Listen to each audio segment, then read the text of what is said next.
Hi there, and welcome to the Skylight Books author reading series. If you'd like to learn more about us and our many upcoming author events, please visit skylightbooks.com, where you can browse our inventory, buy books, and join our Friends with Benefits Club. You can also follow us on Twitter, Tumblr, and Facebook. To speak to a real live bookseller like me, please call 323-660-1175. Thanks for your support, and enjoy. Thank you all for coming here tonight. There's no better place to be in LA than in this bookstore. And it is such an honor to be here with Will Eisner, Comic Book Hall of Fame member Jaime Hernandez. Yay! One more time.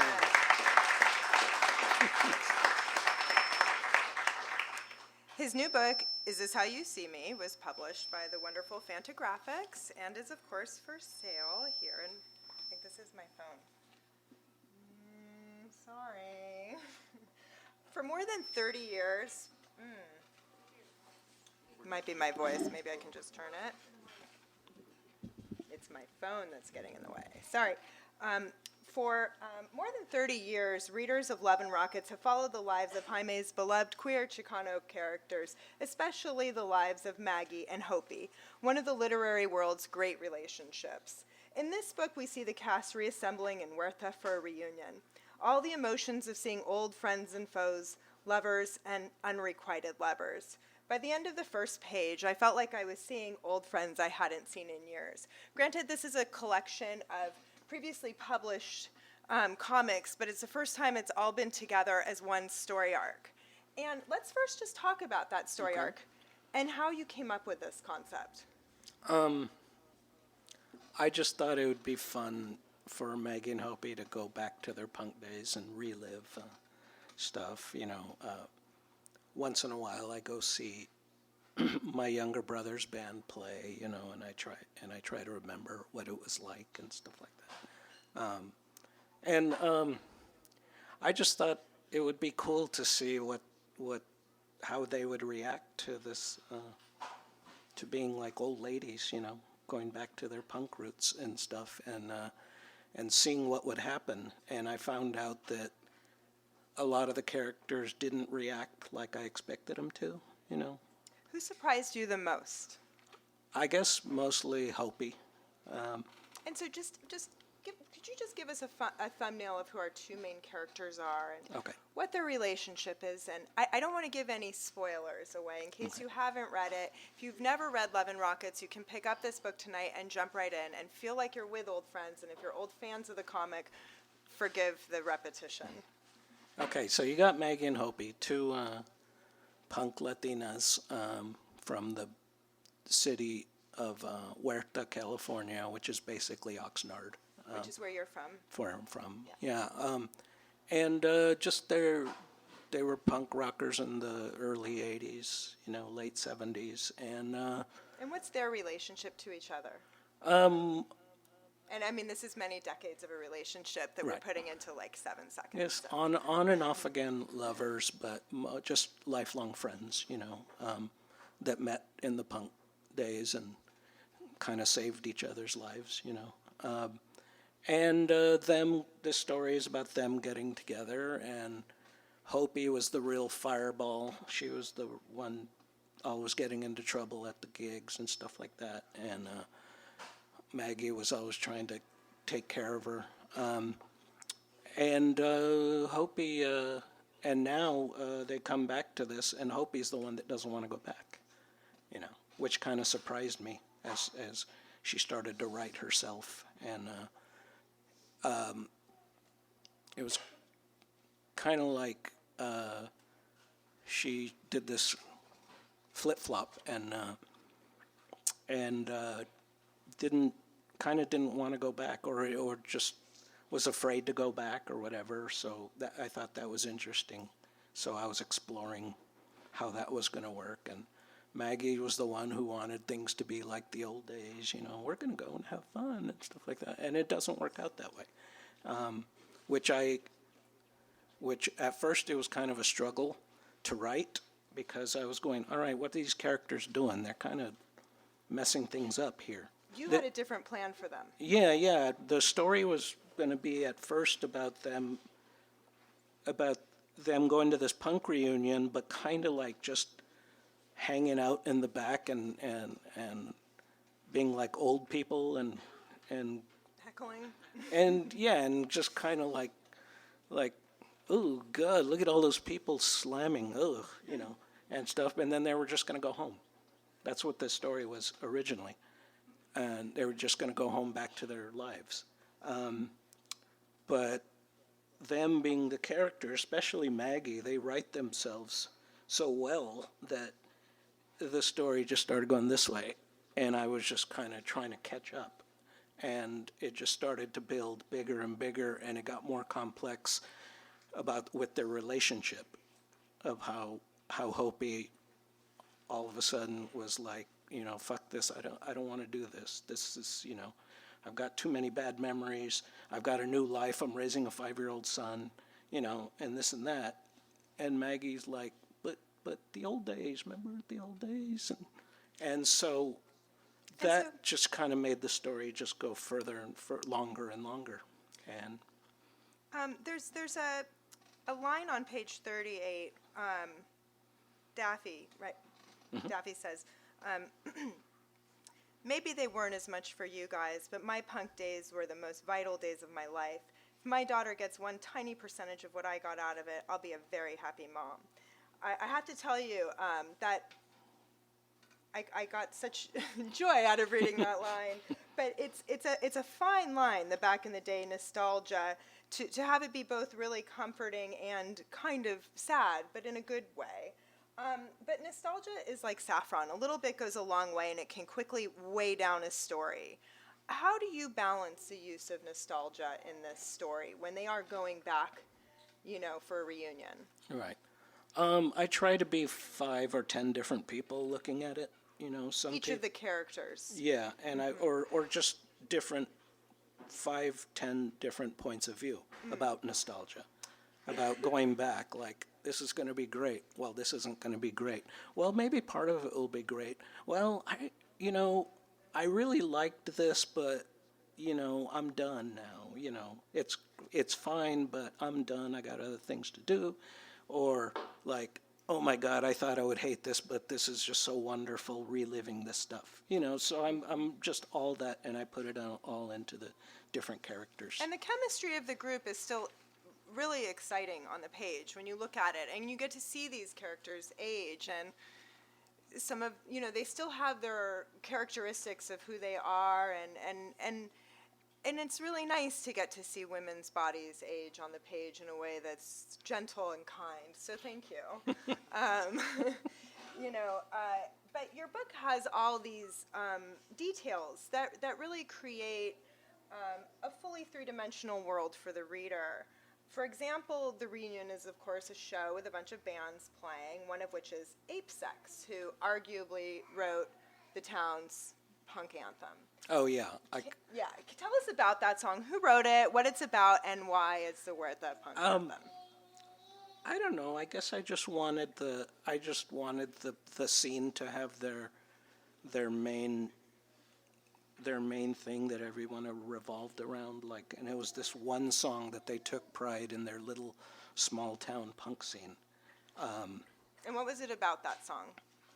Oh, it's just, I just picked it because years and years ago I mentioned that the Ape Sex did a song called In Bed with the Lights On.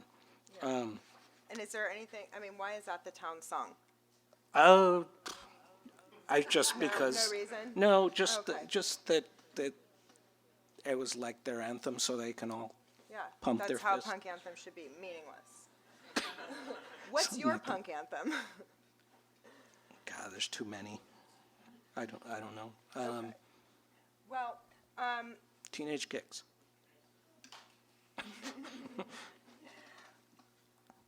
This book, these characters have evolved over years, and this is a steady discipline of writing and thinking and crafting images. Can you tell us a little bit about your practice as a writer and an artist? How do you stay so disciplined? One, because I have to pay the rent, I don't know. I just got this mission to do this, to keep doing this till I can't anymore, and to do it for over 40 years. I'm almost there. I don't know.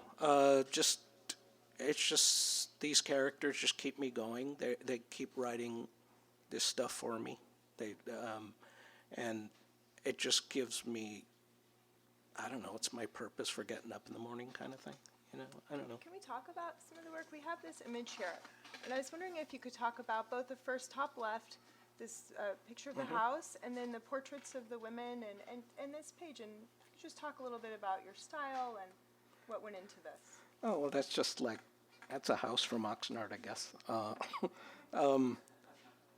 Maggie, at this point, Maggie is back in Hoppers for the reunion, so she goes to visit her boyfriend Ray's mom, and she goes to visit her at Ray's old house, and and they watch Celtics on PBS. The Celtic Singers, Celtic Thunder, I think that's what it's called.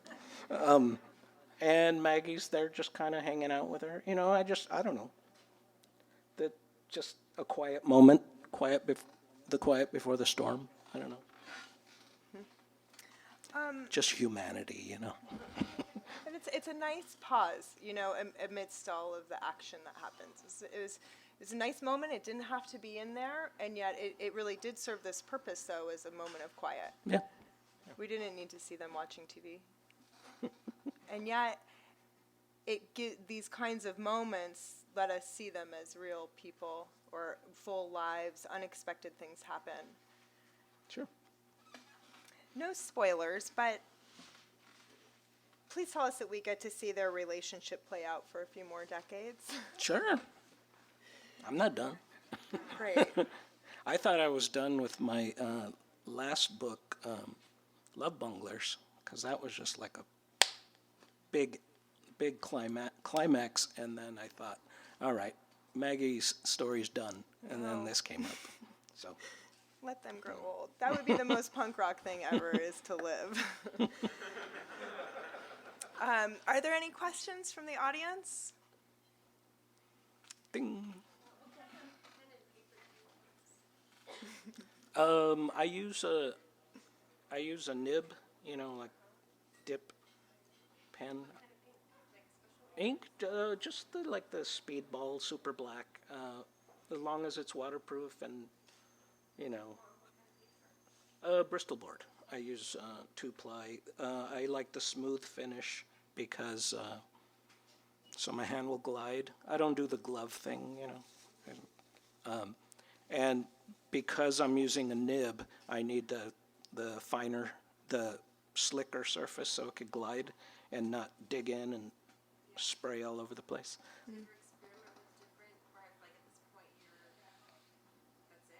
I've always done it this way, and I'm comfortable, and I've found no reason to change. It's people moving to computer. I barely know how to turn one on. What about film and TV? No doubt people have tried to snatch this up. What's that? Film and television. Yeah, they have. Yeah, and I believe them for a couple of weeks, and then I go, nah, I got to get back to work. I got my comic. Thank you. Any other questions? So a lot of the early issues, the later issues are all this panel layout, it's the 6-panel grid. Is there a reason you just went straight to that or focused more in on that? Things like, oh, these are just beats in the scene? Because sometimes there were very open panels in very early issues where it's like big panel up top and then two smaller ones on the bottom. Yeah. I don't know. I just wanted like a layout, a simple layout where you didn't have to notice the frames. You notice what's inside the frames more. Sometimes I go for this 8-panel grid, the 4 tiers, like this page, because my characters talk in real time, and I don't have that much space. And so if you notice when they're talking for a long time, the panels get smaller, and they become talking heads. I don't like drawing talking heads, but I have to, because the pacing of their conversation, the storytelling sometimes. And sometimes it's a real curse when they're trapped in a tiny room talking and they're not leaving, and I have to keep drawing that one little room. That kills me every time. Back there. Do you write your stories before you draw them, or do they kind of come to life together? Together, I usually have an idea, and then it kind of gels as I'm going along. I've never been able to write a story from front to end and then draw it. Partly because I don't know how to work that way, and second, if I wrote a story from front to back, I wouldn't want to draw it because it's done. Yeah, I work very organically and out of order.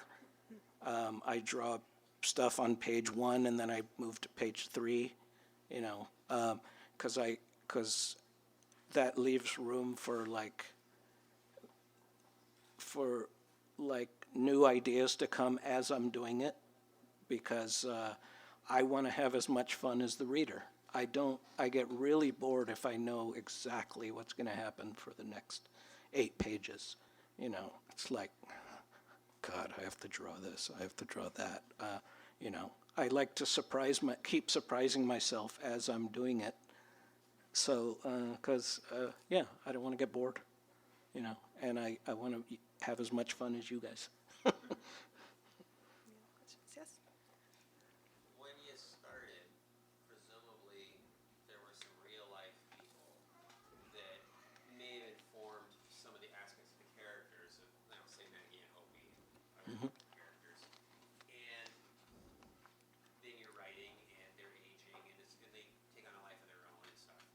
And it's been going on forever, right? So as they get older, do you find yourself, are there like new older people that are kind of coming in and informing the developed, the more aged version of your characters, or do they just grow on their own once they had germinated? Once you actually planted that seed, they've grown on their own, or they're now people that maybe the same people or different people that have aged, and you're like, oh, it's a little bit like this, a little bit like that, coming in and influencing. I guess it's a bit of all that, but mostly is I'm letting them grow by themselves, because they're growing with me. I wake up in the morning and I say, I'm 59 years old. What are they doing right now? How old are they right now? And I try to think that way. And How old are they right now? they're in their 50s now. I don't know. It's hard to say exactly because I try to do it in real time, but this whole story happens in 2 nights, and it took me, 3 years to draw. So time goes faster than me, and so I always have to either jump them up age 5 more years to catch up, or I just say, well, guys, you're trapped in 2010, for a while, and I can't help that. That's why I really avoid doing showing real life stuff, like, say, Trump or something, because I don't know if Trump's around at this time. I'm not sure what years these are right here. So I usually avoid real life events happening as much as I can, because But their real lives do evolve and Sure. Well, it's a juggling act, I try to make you believe that I know what I'm talking about, and I've learned how to do that. Anybody else? Up in the back. And then we'll go.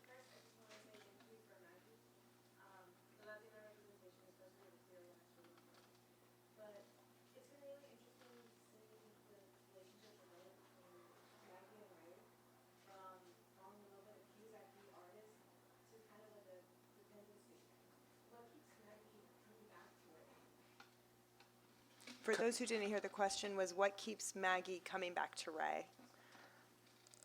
I don't know. She likes him. I think there's something stable about Ray that's not in Hopey.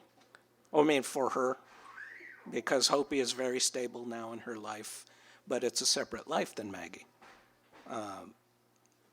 I think she's just trying to get normal, have a normal life, and Ray is just like smooth. He's just like this easy life, and of course she gets antsy.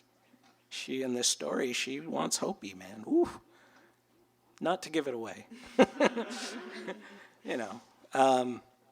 So yeah, I don't know. I don't think about that stuff a lot. I just know that when they end up together, it makes sense, and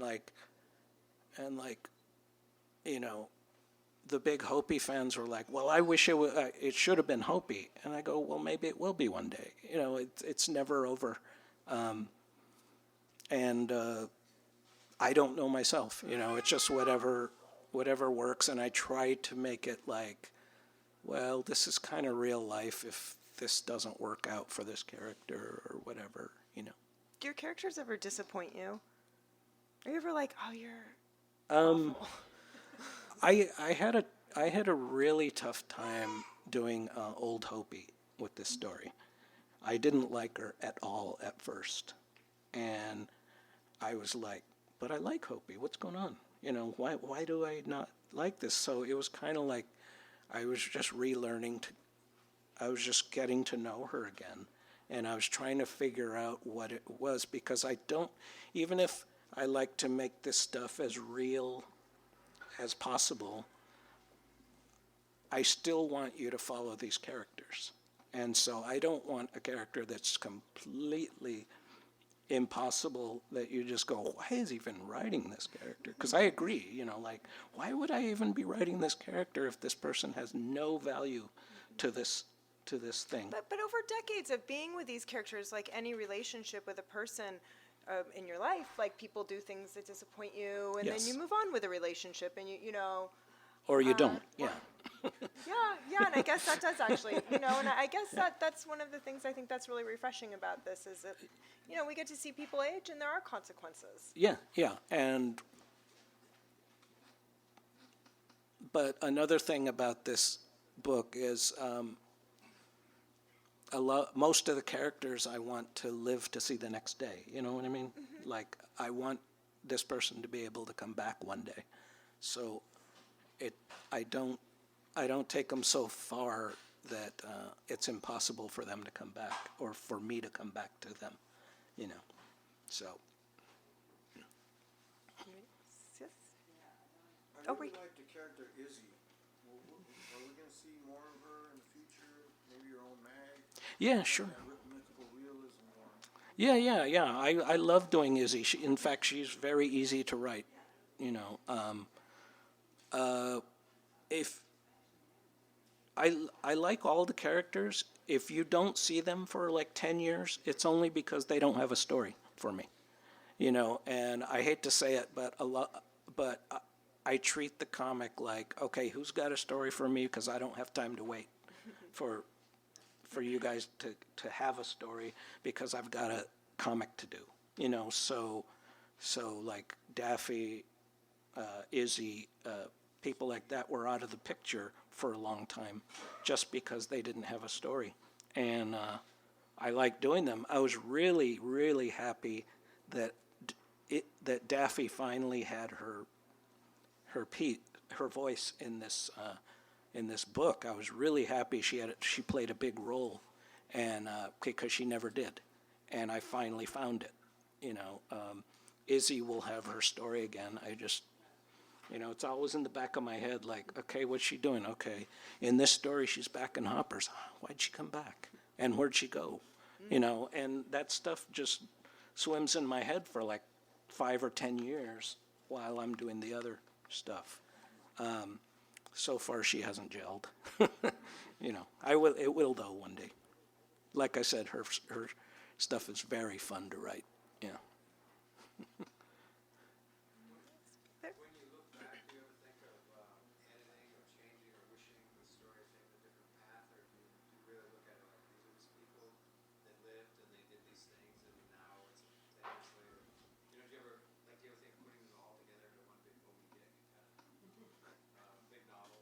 What? You mean?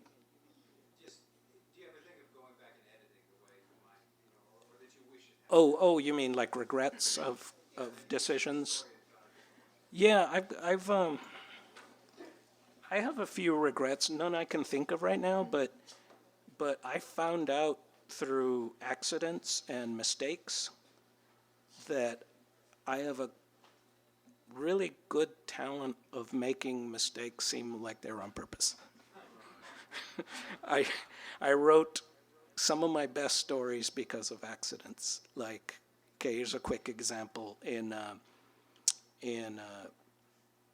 Love Bunglers, the story Browntown was written because I screwed up on a historical fact back some ways back, and it took me forever to figure it out.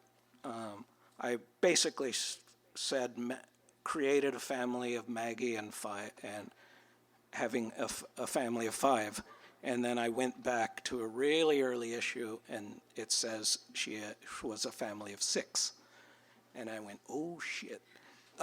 So I just had this idea in my head. So quickly I said, okay, the 6th sibling, he was a troublemaker and he had to run away from home early because he got a girl pregnant or something, and I just put that in, little information. And then I was like, okay, so who's this character? I didn't know, and in the back of my head, it was going. And in that same story, they talked about Maggie moving away for 3 years, and from when she was 10 to 13. And those are big years for someone growing up. And I go, okay, so what happened to Maggie, this and that?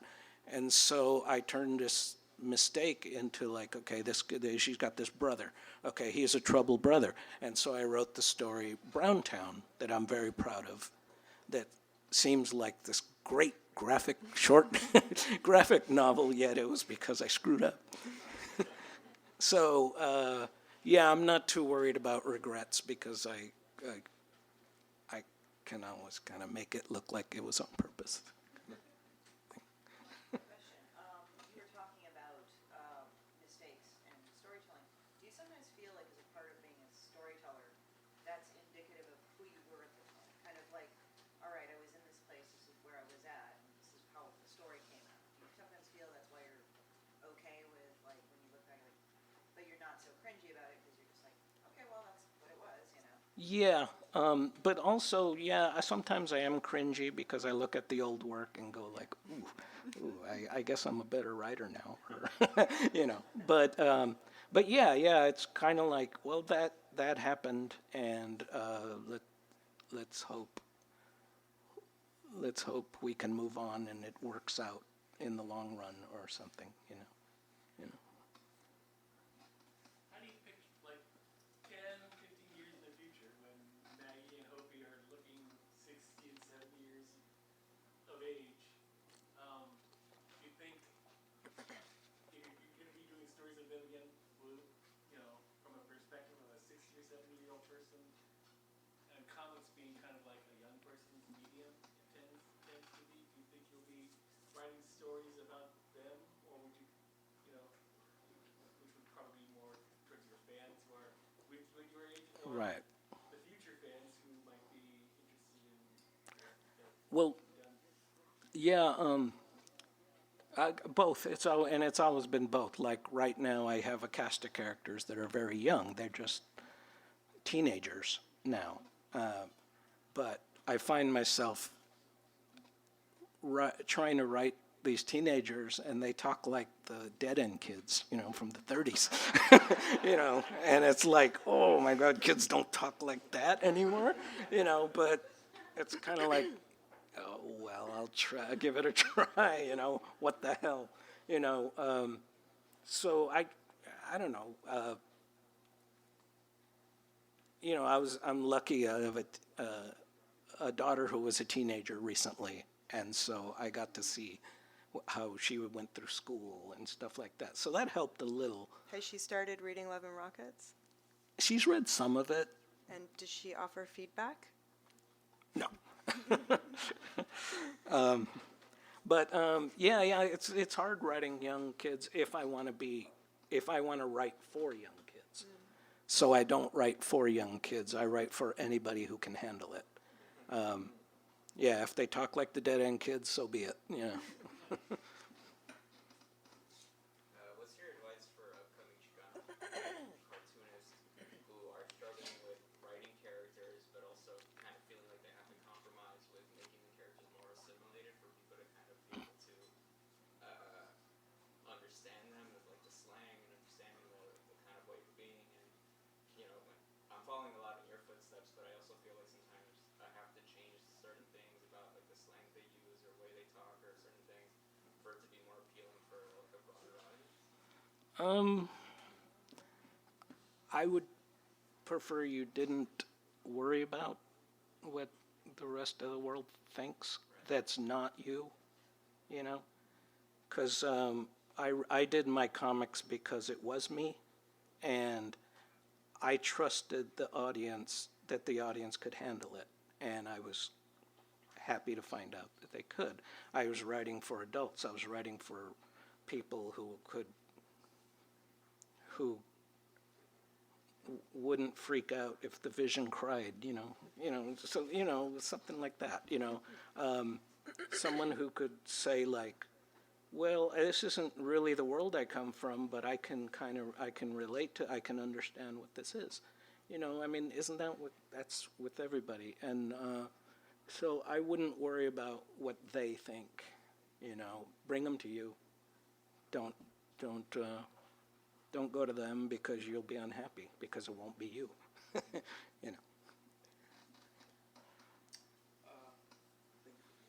Oh, thank you. I've also often wondered, as a straight man, assuming you're straight because you are married, how do you understand the female psyche to develop and write about women? Like, do you consult your wife? Like, how do you I don't know. I just do. I just try. I try my best, and very early on, I had women approach me saying they liked what I did, and I went, "Oh, good, I'm on the right track." They always say like, "Well, just write a human being and then put a woman in it," but then someone would knock me down and go, no, there's something more to this. And I'm like, oh, good, good, because I'm trying, and I don't know, or maybe I just have a connection or something. I've always had a lot of women friends, I was raised by a single mom for many years, maybe, I like drawing women. That could be it too. It's just all that, and I don't know, but I do it, and I don't worry about it because I know them, the characters, so well. And how women relate to each other. I think that's the thing that always stuns me is like he gets these like crazy dynamics that it's. I don't know. Maybe I'm a good observer or something. I don't know. That's always the hardest question to ask. To answer. It's just like, I don't know. I've tried to go with this angle, tried to go with that angle, and it's like, no, I just do, and I like doing it. That's the most important part is I like writing women, and I don't know why. I just do. Yeah. Just looking at these two panels up here, like Maggie makes me laugh so much with that like kind of semi-dopey look. Like reading the comic itself, you and Beta will have me cackling out loud. I'm like, this is just paper. This is very weird that I'm laughing out loud because of the way that like maybe a dopey face looks or something. Is there a moment where you're drawing where like she's making a specific face where that old woman's like very bad looking and she's just and you laugh and you slip up, or is there like a moment that jumps out to you like that? Yeah, I'm almost cracking up at my own stuff. Sometimes I'm like, I should do this more because lately they've just been kind of there. But you can tell Maggie's just, I don't know, I can tell, I don't know. But through this whole thing, Maggie is being totally polite. She doesn't care about Celtic thunder, you know, but she's doing it because Ray's mom is like totally into it. You know, she's like zeroed in. So Maggie's not going to ruin that for her, you know, and you can just see that on her face. And, you know, I don't know, you know. Back there, sure. First him, and then here. First off, thank you for what you've done all these years. It's just been such a pleasure to follow. Looking back, I wonder if Maggie the Mechanic and the rocket side of the rocket part will ever make a reappearance, or how do you think about that part of the whole story over time? Or is that all, is that pretty much ancient history? I don't know if you've been reading my comics lately, but I have all that stuff in it. You know, just not with Maggie. You know, Maggie has entered a part of my world that doesn't allow that anymore, you know, unless it's some kind of dream thing, you know.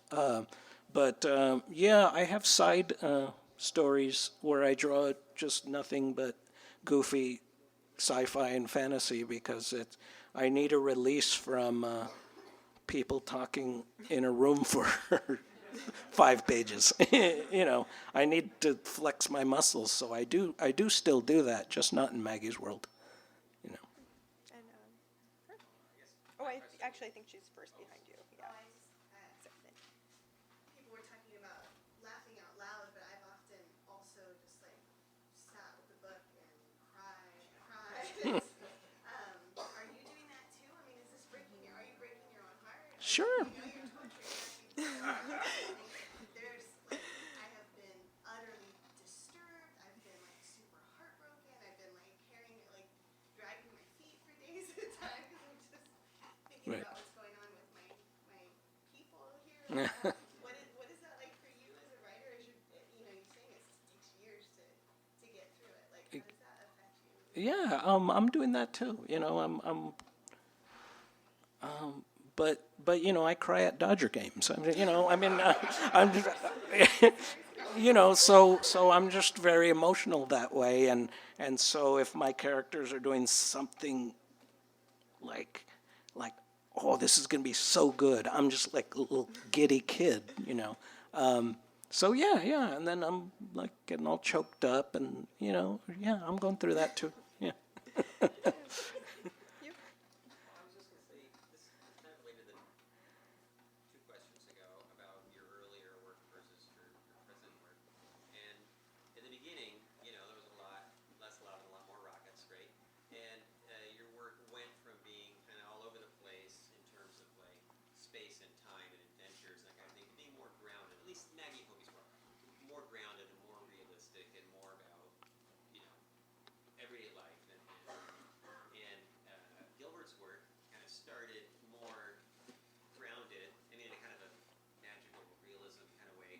And now, as far as I can tell, he's just like out with aliens and stuff. It's like this crazy stuff. So they're like these like divergent Yeah. in a way.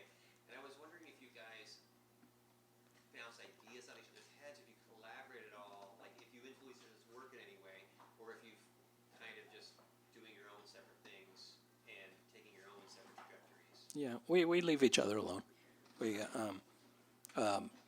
I'm a fan of his, you know. I get to see his stories when the comic's printed, you know. No, but we don't collaborate. We just kind of let each other do our thing. And if something coincidentally happens, it's just coincidence, you know. It's not like a big plan or anything.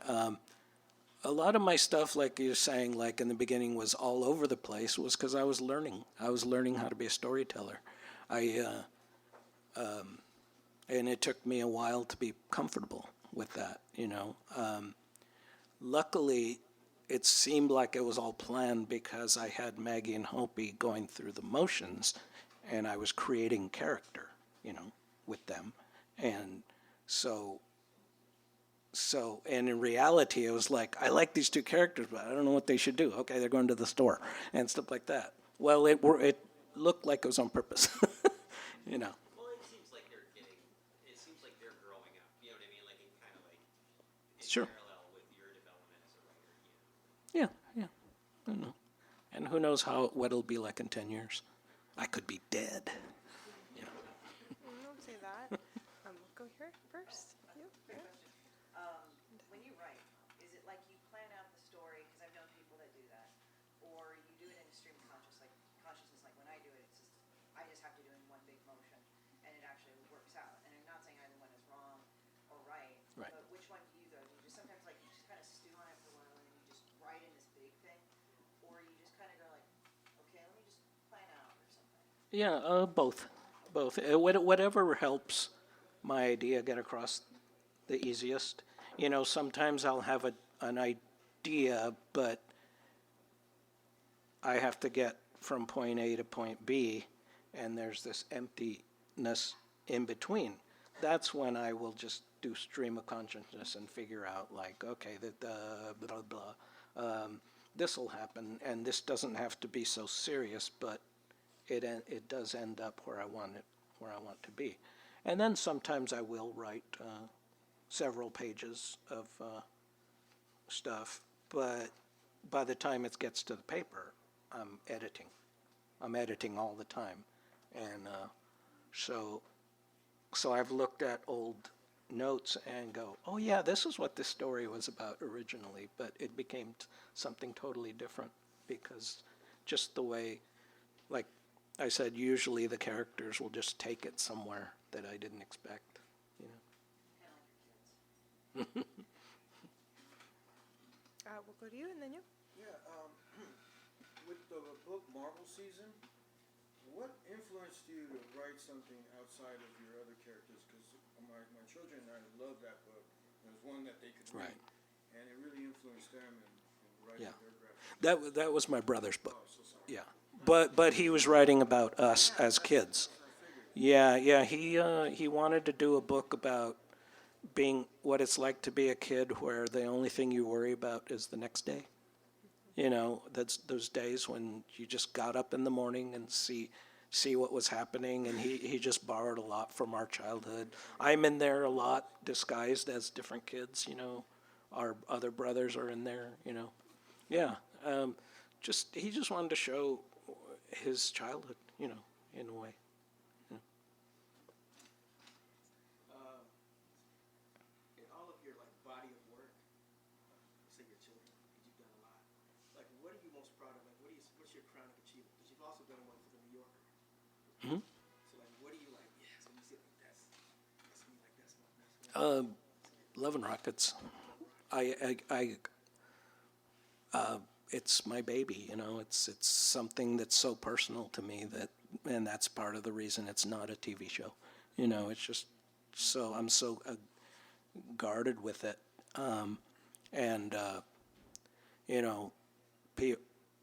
you know, the New Yorker is for the relatives who want to be proud of you because they don't know what the hell Love and Rockets is, you know.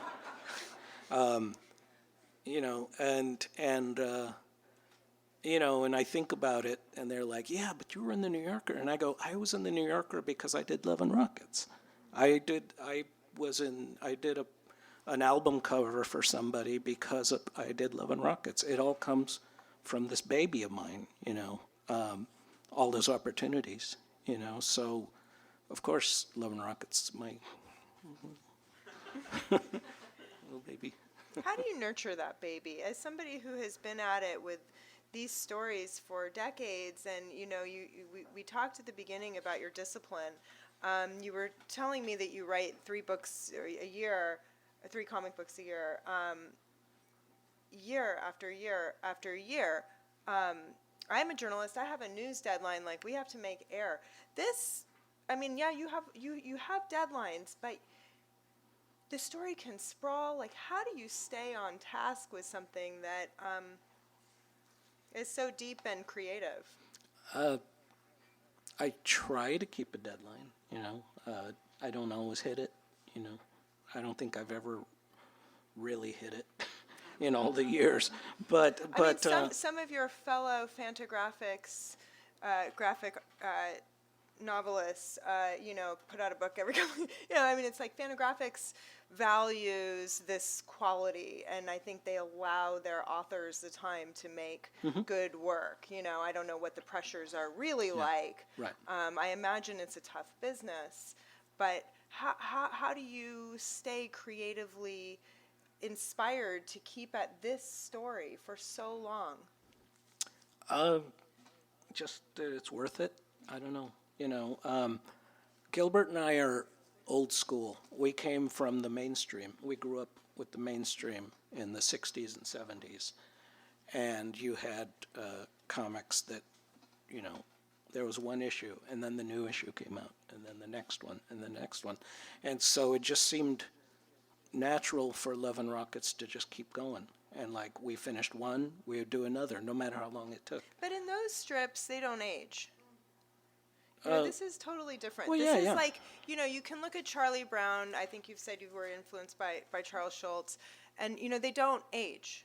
Yeah. This is, you're really with these people as their lives go on. And do you get bored? I mean, no. Do I get bored? Yeah. Do you want to, I want to, write some totally different world? Oh. No. I mean, I guess you were saying Yeah. you have these sort of creative, is that how you do it? Is you have these kind of fantasy pages stuck in there where you're like, I gotta freak out over here, and then back to the... Yeah, but my Maggie Hopey world is so big that if I get bored with one character, I've got 5 others to work with. They're like the Kevin Feige of fantagraphics. So, it's kind of created this world where it's kind of easy to not be bored. If I'm bored, it's like shame on you because you've got all this stuff to rely on. And, and it's worked for me. I don't know, it's just something that I don't know how to stop, and I'm glad. Me too. Any other questions? You? Sir. Do you remember what made you think this was a reasonable thing to do with your life? I got a good answer, by the way. Go ahead.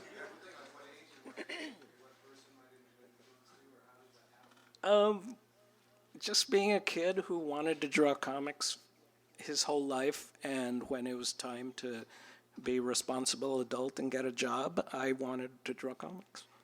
And I was really hoping that I could, but I didn't know if I could. And it kind of fell in our lap that we go, well, let's just fuck it, say screw it, and just do our own. And we, in one sense, we were very cocky and knew what we wanted. We wanted to do comics our way, not Marvel's way. And on the other hand, we were very naive. We didn't know if we could do it or not. I was kind of like, well, I want to do a comic. I don't know if I can or not, but I'm going to do it. And so it was just like, I don't know, it was that DIY thing before it had a name or something,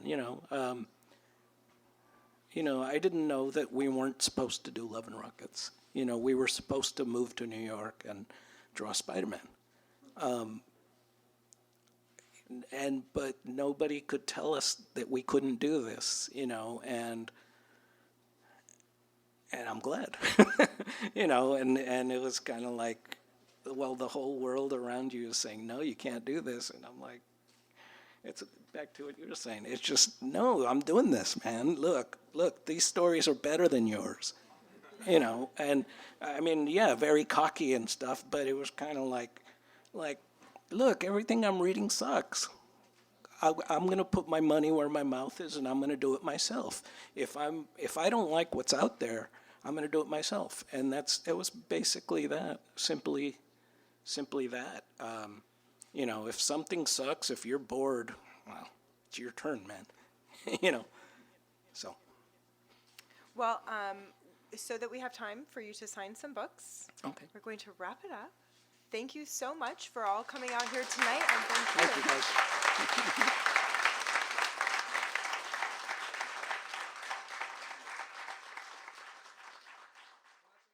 You've been listening to the Skylight Books author reading series. Don't forget, you can listen to this and all of our other great podcasts at skylightbooks.com. Thanks again for stopping by, and we hope to see you soon.